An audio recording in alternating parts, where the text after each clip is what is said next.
I'm here to present to you as one of you in every respect and urge you to walk this journey of OKA. We understand, and I must conclude, your clarion call for unity of purpose. I don't believe in fear. I believe in the future of this nation. And whichever he comes and tries to sow discord and something, Kenyans have come of age. I just want to urge that they come out now. The 70% youth in Kerote, take out your vote. Let Kenyans come out now in the time frame given. Take out your vote, register as voters, and believe in your nation. If people must come and bribe you, because in OKA, we believe really in zero tolerance to corruption.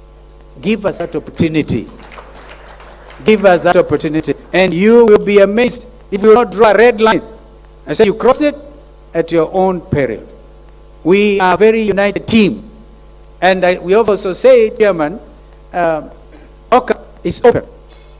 We do not have the monopoly of ideas, but we think that united, this nation will stand together. This initiative is important because it is introducing a new way of interacting, a new way of seizing the leadership that Kenya is going to get. And finally, this process can lead to a very united nation. Uko na msichana ambao hao wanaume waine ambao watano hao ndio wanamtaka. And you said you cannot give to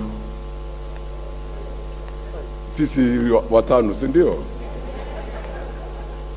Unajua kwa hao watano mimi ni kitinda mimba.